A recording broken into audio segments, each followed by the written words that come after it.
Praise Him, all you little children. God is love, God is love. Praise Him, all you little children. God is love, God is love.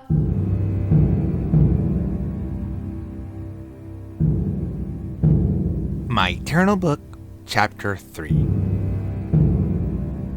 Congratulations on getting this far in my Eternal Book.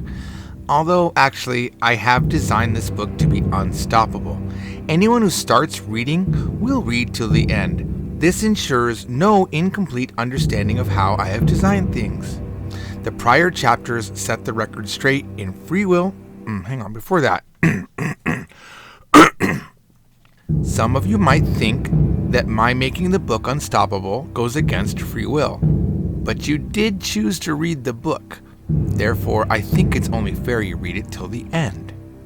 Now, the prior chapters set the record straight in free will, chance, the meaning of life, facts, differences, and outliers. Now let's talk about prayer and death.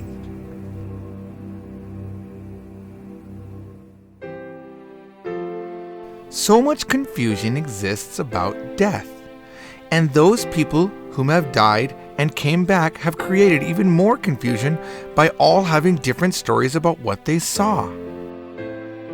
Death, like life, is what you make of it. Universal free will doesn't end at death. I will not force you to live in heaven with people you probably didn't like when they were alive. You can choose to be there if you like, of course, or you can choose to not exist and just be gone forever. And if you get bored of non-existence, you can even stop doing that. Some people even choose to go to a place of suffering. They are told it is a choice once they arrive, but quite a few people think they are being deceived, or worse, that they deserve to be tortured for eternity. But, as discussed in Chapter 1, there is no right or wrong, only different. And I will sit in judgment of no one. Only you will judge yourself, and you can choose to torture yourself after death if you decide you deserve it. So, this begs the question, what is the difference between life and death? There are two differences. The biggest difference is that the law of chance doesn't affect you after death. You still have free will, but you will have complete control over your circumstances. This reminds me to tell you something I should have made mandatory in the other books written about me. There is no such thing as fate. While the law of chance often feels like fate, the fact is chance has no ability to choose who it affects or even if it affects that person in a subjectively good or bad way. Fate is what someone who has given into chance... Hang on. Let me read ahead here. Fate is what someone who has given into chance says to feel better about their personal circumstances. I have witnessed all time and all happenings on earth, and it is a fact that many people handicapped by chance or even personal circumstance have risen above these circumstances and achieved fulfilling lives. In fact, the only difference between a person who is subjectively successful and one who lives in disappointment or pity of their situation is the decisions they make. It's easy to chase the quick good feeling, but free will gives you the ability to chase the good feeling that comes with a long chased after goal. Anything worth doing is easy. I completely missed the point there. Let me reread that. Anything worth doing isn't easy, but it is often attainable through repeated usage of your free will. Not utilizing your free will is the same as not having it. Just like many choose eternal torture after death, many also choose to never achieve the dreams they once imagined by only chasing the short-term good feelings and not using their free will to work past the bad feelings and achieve the bigger goal.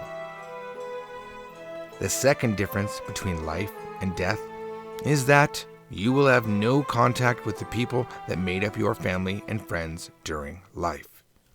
Well, unless they themselves are dead.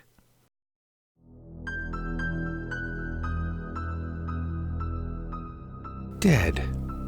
It's such a strange word. It seems final, and many fear it, but it is life that is filled with fear. Life, in fact, is a challenge that only the most brave souls choose to experience. Just to be clear and prevent confusion would be the better word there. Just to be clear and prevent confusion, that last sentence means that everyone alive actually chose to be alive. Of course, during life, you have no memory of your time outside of life. The souls that chose to live, especially more than once, have the best stories at dinner parties. After all, life is hard and filled with suffering.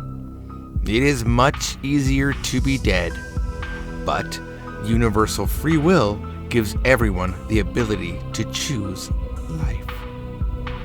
And the same free will gives everyone the ability to live that life full of success.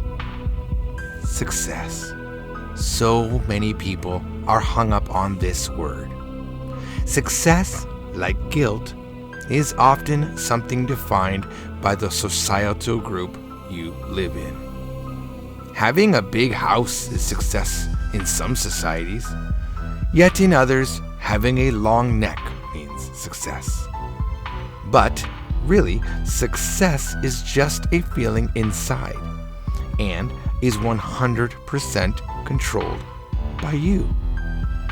Your success is not determined by other people. If you allow your success to be determined by others, you are giving up your free will. Furthermore, if you measure your success by what other people think, you will never achieve success. This is because the rule of difference guarantees that what you determine to be success will often be determined as a failure by others. Okay, my final point for this chapter is going to be a bit weird for some of you. Prayer. What is prayer, and how does it work? People of all faiths pray. Even those who claim no faith pray, but they just call it hope instead. So who listens to hopes and prayers? Well, frankly, I do. But I will take no direct action to give you what you asked for. Instead, I have set up mechanisms to allow your prayers to be fulfilled. Much like all fish in the ocean are connected indirectly by the surrounding water, an invisible connection exists between all existing in this universe.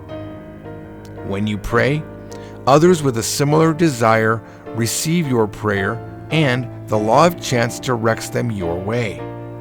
But remember, there are billions more people also praying.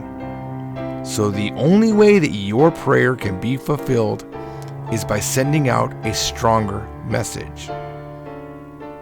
But prayer is not strong enough. You must use your free will to make action toward your prayer. Depending on the prayer, sometimes the action alone fulfills the prayer. However, a man who hopes or prays for a stronger body can only fulfill his prayer by using his muscles and turning action to create the answer to his prayer. A prayer requiring other people requires actions that allow other people to be involved. The takeaway of this chapter is that life is a choice, and it is hard. Death is also a choice, but if you want good stories to tell when you are dead, you had better use your free will wisely. The summary on prayer is this: if you want something, your prayer will indeed set chance in your favor. But only action can make a prayer become reality. A man wishing to speak German from all of his heart will never speak German until he starts studying the language.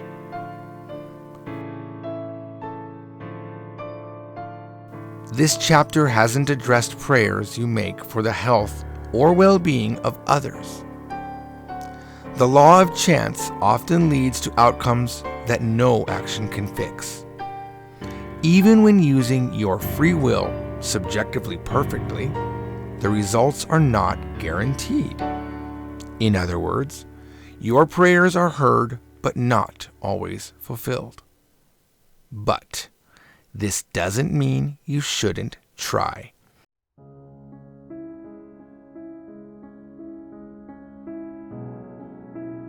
Often, the best stories at dinner are of those times where you failed, but went down fighting. Chapter 3 is now done, and all that have read have completely understood it and were enlightened. Of course, you are free to ask questions by writing them below the text of this chapter. And if I have time, maybe I will answer. In the next chapter, we will address some minor issues, such as love, hate, and other human emotion. Flip the tape now to continue this audiobook. Who has tapes anymore? If you have a tape, congratulations. You are an aficionado. All right, guys, see you in chapter 4. Amazing grace, how sweet the sound that saved a wretch like me. I once was lost, but now I'm found. Was blind, but now I see.